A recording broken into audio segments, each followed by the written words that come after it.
नमस्कार, मैं हूं गंगा प्रसाद। विदेशों में फंसे लोगों को निकालने के लिए केंद्र सरकार ने वंदे भारत मिशन की शुरुआत कर दी है, जिसके तहत समुद्र सेतु ऑपरेशन भी चलाया जा रहा है।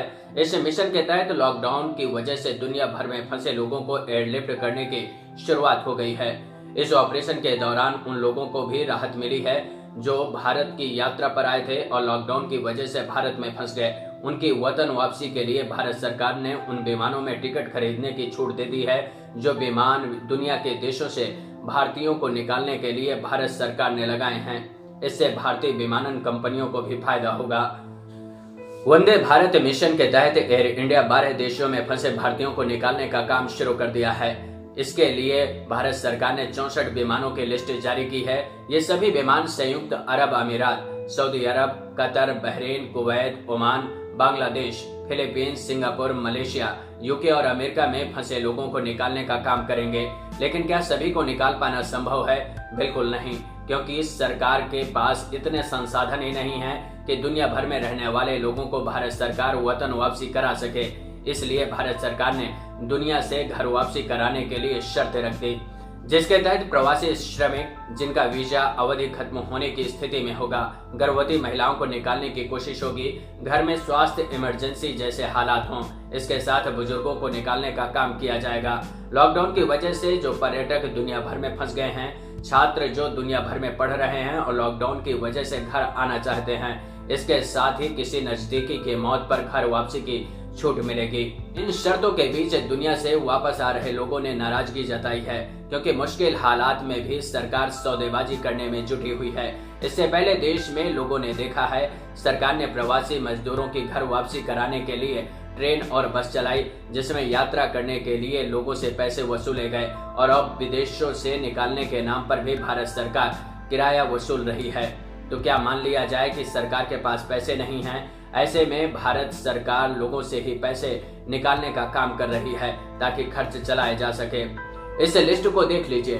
दुनिया में रह रहे लोगों की तभी वतन वापसी हो पाएगी जब इस रकम को देने की स्थिति में होंगे। जो पैसा इस लिस्ट में दिख रहा है उससे काम नहीं चलेगा, क्योंकि आपके साथ सरकार पेपर वर्क करेगी, जिसमें लिखे मापदंडों पर सहमति जताने पर ही आपकी घर वापसी होगी।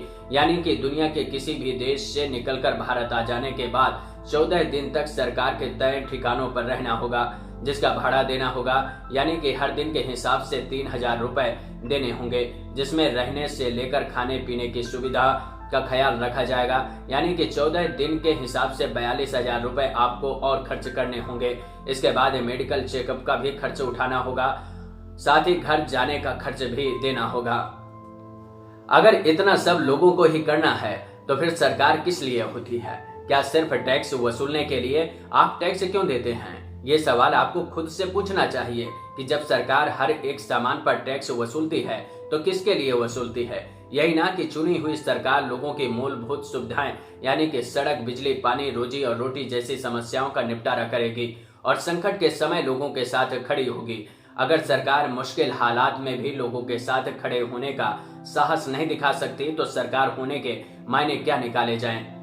जब सरकार ये नहीं सोच सकती कि जो टैक्स पेयर हैं, यानी कि दुनिया के देशों में फंसे प्रवासी मजदूर जो भारत से निकलकर दुनिया में रोजी रोटी कमाने के लिए निकले और वहां कमाकर भारत में टैक्स देते हैं, तो क्या सरकार सिर्फ सौदेबाजी करने के लिए बनी है? क्योंकि हालात तो यही कहानी बयां कर रहे हैं कि स्थिति कोई भी हो, जीने के लिए लोग हर वो कदम उठाएंगे जिसके लिए सरकार मजबूर करेगी। ऐसे हालात देश में भी देखे गए।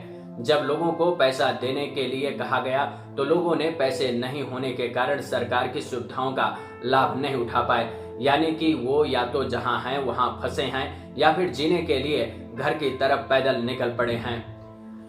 दुनिया भर में भारत के करीब 3 करोड़ लोग रहते हैं। अरब देशों में रह रहे 5 लाख भारतीयों ने घर वापसी के लिए रजिस्ट्रेशन कराया।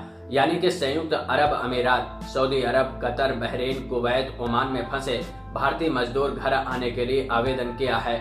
वैसे इन देशों में करीब 80 से 90 लाख भारतीय रहते हैं, जिनमें से संयुक्त अरब अमीरात में करीब 2 लाख लोगों ने भारत आने के लिए रजिस्ट्रेशन कराया है।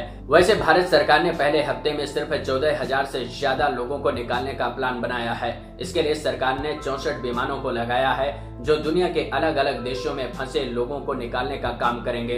यानी कि यूएई में सबसे ज्यादा 10 फ्लाइट्स लगाई गई हैं और एक विमान में सिर्फ 200 लोगों को बैठने दिया जाएगा, यानी कि सिर्फ 2000 लोगों को ही यूएई से सरकार पहली बार निकालने में कामयाब होगी, जबकि 2 लाख लोगों ने रजिस्ट्रेशन कराया है। और अगर 64 विमानों की बात करें और 200 लोगों को एक विमान में जगह मिलेगी तो भारत 12,800 लोग ही विमानों के जरिए वापस लौट पाएंगे। एक और तस्वीर देखिए, 125 करोड़ लोगों के देश में प्राइवेट और सरकारी सेक्टर को मिलाकर करीब 433 बोइंग विमान हैं, यानी कि 433 विमानों को एक साथ सिर्फ वंदे भारत मिशन में लगा दिया जाए तो भी सिर्फ 86,600 लोगों को ही एक बार में लाने की स्थिति में भारत होगा। इसका मतलब समझने की कोशिश करिए, 125 करोड़ की जनसंख्या वाले देश में अगर ये स्थिति है तो सोचने वाली बात है कि हमारी सरकारों ने हमारे और आपके लिए क्या बनाया है। इसी के साथ भारत सरकार समुद्र सेतु ऑपरेशन चला रही है, जिसमें नौसेना के इंडियन नेवल शिप यानी कि आईएनएस जलश्व और आईएनएस मगर हिस्सा ले रहे हैं, जो शुरू हो चुका है। ये मालदीव की राजधानी माले में फंसे 1000 भारतीयों को निकालने का काम करेंगे। वैसे मालदीव में करीब 20,000 भारतीय रहते हैं, लेकिन कुछ भारतीय लॉकडाउन के चलते बुरी तरह से फंस चुके हैं, जिनके लिए वहां रहना मुश्किल हो रहा है, जिसको देखते हुए भारत सरकार ने समुद्र सेतु ऑपरेशन चलाया है, जिसके जरिए पहली बार में 750 लोगों को निकाला जाएगा। मालदीव एक टापू में बसा हुआ देश है जो भारत और श्रीलंका के करीब है। माले से कोच्चि पोर्ट तक पहुंचने के लिए करीब 900 किलोमीटर की दूरी तय करनी होगी। आईएनएस जलश्व को भारत ने 2005 में यूनाइटेड स्टेट्स से खरीदा था, जिसकी लागत करीब 90 मिलियन $, आई थी, जिसके साथ 6 सी किंग हेलीकॉप्टर भी मिले थे। इसको इंडियन नेवी में 2007 में शामिल किया गया था। इसके अंदर 1000 लोगों को ले जाने की क्षमता है, लेकिन सोशल डिस्टेंसिंग का पालन कराने के लिए 2 शिप को लगाया गया है, जिसके जरिए 750 लोगों को निकाला जाएगा। इस शिप के अंदर मेडिकल की सुविधाएं हैं, जबकि आईएनएस मगर को इंडिया में यानी कि कोलकाता में ही बनाया गया। इसको नेवी में 15 जुलाई 1987 को कमीशन किया गया था। रिसर्च के साथ वीडियो बनाने में बहुत मेहनत लगती है, ऐसे में आपसे गुजारिश है कि चैनल को सब्सक्राइब जरूर करें, साथ ही अपने दोस्तों के साथ शेयर करें ताकि उन तक भी अच्छी जानकारी पहुंच सके। साथ ही लाइक और कमेंट करना मत भूलिएगा। नमस्कार।